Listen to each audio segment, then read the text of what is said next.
দুনিয়ার ব্যাপারে বুঝেন, আরও দেখেন, আরও ভাবেন, একজন একজন করে ভাবেন। দুনিয়া আরও যদি সাজান, খোদার কসম ক্ষণিকের ক্ষণিকের ক্ষণিকের অল্প সময়ের দুনিয়া চমৎকার সাজাইয়াও তৃপ্ত হইতে পারবেন না, তৃপ্ত হইতে পারবেন। এবছর চমৎকার রং দিছেন বিল্ডিংয়ে, 2 বছরের মাথাত বিভিন্ন খান দিয়া চামড়া উঠিয়া এটা আবার যেই সেই, ঠিক কিনা বলেন? তা আবার রং দাও। এই সোফা চমৎকার বানাইছিল, ওই যে বার্নিশ নাই, দেখেন এই যে সোফা, এটা এই যে দেখেন, কথা বলেন না, এই সোফা এটার মধ্যে আসেনি অন বার্নিশ, তো এটা আবার কি করতে হইব? তো লাভ হইল কই? দুনিয়া তো ধোকা, দুনিয়া ধোকা। এই সৌন্দর্যময় চেহারা নারী 30 বছরের ব্যবধানে উনি বুড়ি, আর কেউ ফিররা হেদিকে ফিরা সেফ হালায় না। আজ যেই যুবতী, যেই বেহায়া নারী, বেপর্দা মহিলা বাজারে বাজারে ঘুরতো, যৌবন, আরে সেটা তার সম্পদ না, তারটা হইলে তো, নিজের হইলে তো সে কখনোই বুড়া হইতো না। আল্লাহ তাআলা বলছে, আমি যখন যৌবন শেষ করে দিলাম, তো এখন আর কোন পুরুষ তার দিকে ফিররা থুতুও বালায় না। দুনিয়া এক অবস্থায় থাকে না, এক হালাতে থাকে না বাপ। এই জন্য ছেলেদেরকেও বলি, বাপ জিন্দেগি সুন্দর করো। তোমার এই হাসি থাকবে না, তোমার এই সুস্থ সুন্দর সুঠাম দেহ থাকবে না। আন্তরিকতা নিয়ে শুনলে, নিজের ভিতরে নেক মানসিকতা যদি থাকে, গ্রহণ করার মানসিকতা, তাহলে অল্প কথাতেও ফায়দা হয়। আর গ্রহণ করার মানসিকতা না থাকলেও 50 বছর শুনলেও গুনার অভ্যাস ছুটে না। দেখেন না 70 বছরের বুড়া মানুষ চা দোকানে টেলিভিশন দেখে, তাহলে এত বড় বুড়ো মানুষ, মুরব্বী, উনি এখনো যদি বিড়ি খায়, সিগারেট খায়, এখনো যদি চা দোকানে টেলিভিশন দেখে, তো ওনার এই মন্দ অভ্যাস, বদ অভ্যাস কত বছর পরে ছুটবে?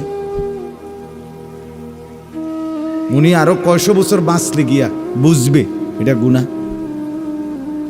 আর ওনার আর মেয়াদ আছে কি?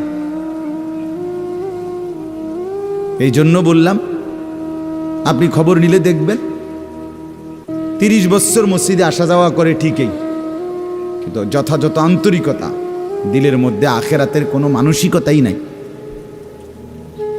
নিজেকে বদলানোর অনুভূতিই নাই, ফিকিরে নাই, সোজা কথা।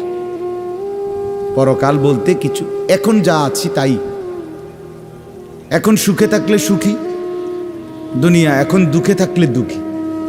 জিফুত যদি ঠিকমতো খানা খাদ্য খাওয়ায় খুশি, ঠিকমতো খানা খাদ্য নাই দুঃখী। এই মানে দুনিয়া পেলে খুশি, দুনিয়া না পেলে দুঃখী। লাভ লোকসান, আয় ব্যয়, হিসাব কিতাব, সুখ আনন্দ, দুঃখ বেদনা, হাসি কান্না, আবেগ অনুভূতি, সবটাই শুধুই দুনিয়াকে কেন্দ্র। এখানে কি পেলাম? এখন কি পেলাম? এখন কি পেলাম?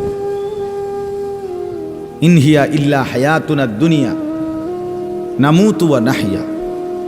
আল্লাহ তাআলা বলেন, নাফরমান আর পাপীদের জীবন কেমন হয়? কোরআনে আল্লাহ বলছেন, তাদের অবস্থা হয় এমন যে তারা বলে জীবন কেবলই দুনিয়ারটা, আর কোথাও জীবন নেই, আর কিছু নাই। নামুতু ওয়া নাহইয়া, এখানেই মরব, এখানেই বাঁচব। ওমা নাহনু বিমাবউসিন। আল্লাহ বলেন, নাফরমানদের দিলের মধ্যে এই বিশ্বাস যে আমাদেরকে পুনরায় কোথাও উঠানো হবে না। আল্লাহ যে বলছেন হাসরের ময়দানে তোমাদেরকে উঠানো হবে, সুম্মা ইন্নাকুম ইয়াউমাল কিয়ামাতি তুবআসুন। আল্লাহ তাআলা বলেন, তোমাদের প্রত্যেককে কিয়ামতের দিন হাসরের মাঠে তোলা হবে। আল্লাহ বলেন, বেঈমানের দিলে এটা থাকে না। তার কথা হলো প্রাপ্তি অপ্রাপ্তি, লাভ লোকসান, ভালো মন্দ, হাসি আনন্দ, দুনিয়া। ছেলে বিদেশ থেকে টাকা পাঠাইতেছে, খুশি। ছেলে বিদেশ থেকে টাকা টুকা ঠিক মতো দেয় না বা কামাই রোজগারি কম, জিজ্ঞাসা করবেন কেমন আছেন, কি এর বালা, আমরা আর বালা কি, হ্যাঁ কি সমস্যা কি তা চাচা, এ ফোলাগারে কত ঋণ ফিন কইরা সুদে টাকা নিয়া কিস্তিতে টাকা লইয়া বিদেশ পাঠাইছি, তেয়ন টাকা পয়সা পাঠায় না, আর বালা কি, তাহলে উনি দুঃখী কেন, টাকা নাই, আবার টাকা পাঠাইতেছে মাশাআল্লাহ, পান খাওয়ার স্টাইলই আলাদা,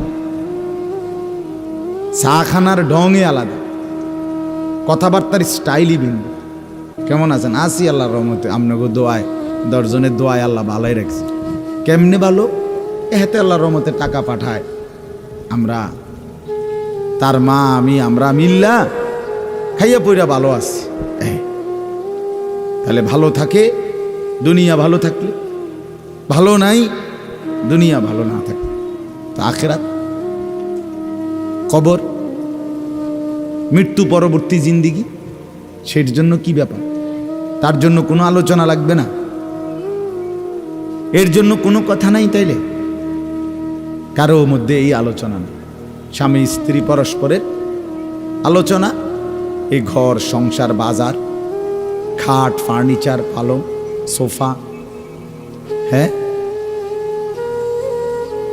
আসবাবপত্র গহনা অলংকার, এই নিয়েই পেরেশান, এই নিয়ে জিন্দিগি এর মধ্যেই আবদ্ধ।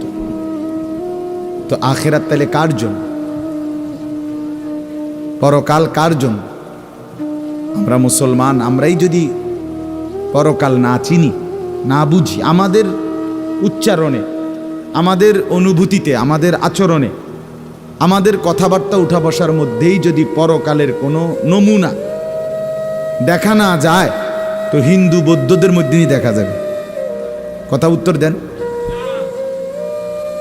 কবর হাসর আখেরাতের চিহ্ন ভেসে ওঠার কথা চালচলনে মুসলমানদের মধ্যে না কাফেরদের মধ্যে? মুসলমানদের মধ্যে। কথা তো ছিলই। আল্লাহর প্রিয় বান্দারা, অসংখ্য আল্লাহর নেক বান্দাদের জীবনে আছে, রাত্রিতে ঘুমাইতেন না। জিজ্ঞেস করতে কেন ঘুমান, বলছে জাহান্নামের ভয় ঘুমাতে দেয়, কবরের ভয় ঘুমাইতে দেয়। হযরত আবু বকর সিদ্দিক রাদিয়াল্লাহু তাআলা আনহুর মতো সাহাবী আফসুস করে বলতেন, হায় আমি যদি একটা গাছের পাতা হতাম, আমাকে যদি একটা চতুষ্পদ জন্তু গরু কিংবা ছাগল সেই পাতাটা যদি খেয়ে ফেলত, অর্থাৎ আমি যদি মানুষ না হতাম। অথচ কি পরিমাণ আমলের অধিকারী ছিল। হযরত ওমর রাদিয়াল্লাহু তাআলা আনহুর চেহারা কপালের দুই পাশ থেকে লম্বা অঝরে কান্নার কারণে দাগ পড়ে গেছিল। হযরত ওমর রাদিয়াল্লাহু তাআলা আনহুর ইন্তেকালের মুহূর্তে হযরত আব্দুল্লাহ ইবনে আব্বাস সাহাবী তিনি বলছিলেন, আপনাকে আল্লাহ তাআলা অনেক মর্যাদা দিয়েছেন, আপনি 10.5 বছর মুসলমানদের খলিফা ছিলেন, আপনার মাধ্যমে আল্লাহ তাআলা দিক দিগন্ত মুসলমানদের বিজয় দান করছেন। কত রাজ্য কত এলাকা আপনার এই 10 বছরে বিজয় হয়েছে। আপনার অনেক সম্মান, অনেক মর্যাদা, অনেক গুণ, অনেক বৈশিষ্ট্য। হযরত ওমর রাদিয়াল্লাহু তাআলা আনহু কিতাবের মধ্যে আছে, উনি চোখের পানি ফেলে বললেন আব্দুল্লাহ ইবনে আব্বাসকে, শোনো, আমি আল্লাহ তাআলার কাছে এতটুকু আশা করি শুধু যে আল্লাহ আমার জীবনের যা নেকি আর আমার জীবনের যা গুনাহ, কমপক্ষে আমার নেকিগুলো যেন আমার গুনার মোকাবেলায় বরাবর হয়। অর্থাৎ এতটুকু নেকি যেন কমপক্ষে হয় যে গুনাহগুলোকে মোচন করে দেয়, নেকিগুলো দিয়া গুনাহগুলো যেন মিটে বরাবর হয়। এদূর যদি হয় তো আমি আল্লাহর কাছে সন্তুষ্ট নিজেকে মনে করি, আমার এদূরে সারব। অর্থাৎ নিজের এই বিপুল পরিমাণ নেক আমলকে কিছুই মনে করেন, সামান্য। তা আমাদের পুঁজি কোথায়? আমাদের এই শুক্রবারের শুধু সপ্তাহে একদিনের জুমার নামাজ, এটাই আমাদেরকে জান্নাত এনে দিবে, ঠিক না? হ্যাঁ, মাঝে মধ্যে গরিব দুঃখীকে 2 টাকা 5 টাকা দিলে এতে আমাদের বেহেশত চলে আসবে, ঠিক না? তো বলেন, এজন্য বললাম আমরা প্রত্যেকে আন্তরিকতা নিয়ে ভেতরে যারা মনোযোগ দিয়ে শুনে দেখবেন, আমার আপনার ভেতরে যদি অনুভূতি তৈরি হয়, ভাবনা তৈরি হয়, ফিকির আসে, লাভ। সবাই একসাথে হবে না, সবাই একসাথে বদলায় না, সবাই একসাথে পরিবর্তন হয় না, কারো কপালে পরিবর্তন হয়ই না, বদনসিব। কারো সময়ের ব্যবধান হয়। আমাদের প্রিয় নবী সাল্লাল্লাহু আলাইহি সাল্লামের কাছে যারা সাহাবী হয়েছেন, কালেমা পড়ছেন, তারা প্রত্যেকেই প্রথম দিনেই তো সবাই কালেমা পড়ছেন, ঠিক না? বুঝেন নাই কথা? যতজন সাহাবী হয়েছে নবীজির, সবাই একদিনেই কালেমা পড়ে ফেলছে নাকি? তাহলে সময়ের আগ পিছ আছে কি না বলেন? কেউ প্রথম দিন কালেমা পড়ছে, কেউ 21 বছর পরে কালেমা, কেউ 22 বছর পরে কালেমা পড়ছে। তো যিনি 23 বছরের মাথায় কালেমা পড়ছে তিনিও কামিয়াব, যিনি প্রথম দিন কালেমা পড়ছে তিনিও কামিয়াব, সৌভাগ্যবান। এজন্য বুঝ আসবে, এর মধ্যে আকপিস হবে। সবাই একই দিনে জোনায়েদ বাগদাদি হবে না, সবাই একদিনে বাইজিদ বুস্তামি হবে না, সবাই একদিনে রাবেয়া বসরি হবে না, সময়ের ব্যবধান হবে, আকপিস হবে। এবং কারো কপালে হেদায়েত জুটবেই না। ইন্নাকা লা তাহদি মান আহবাব। আল্লাহ তাআলা আমাদের নবী সাল্লাল্লাহু আলাইহি সাল্লামকে বলছেন, আপনি খুব চাইলে, ভালোবাসলে আপনি নিজে কাউকে হেদায়েত দিতে পারবেন না, সেখানে আমি কি? কথা বলেন। সেখানে আমাদের কোনো পাত্তা আসেনি কোনো। খুদ রসুলকে আল্লাহ বলছে, হে নবী আপনি চাইলে হবে না, আমি চাইতে হবে। ওয়ালাকিন্নাল্লাহ ইয়াহদি মান ইয়াশা, বরং আমি আল্লাহ যাকে চাই আমি তাকে হেদায়েত দান করি। তাহলে মূলত হেদায়েত দেয় কে? ফয়সালা কার হাতে? আমার বলা, আপনার শোনা কোনোটাই মূল বিষয় না। মূল বিষয় হলো এটা একটা উসিলা ধরা, কিন্তু মূল ফয়সালা কার হাতে?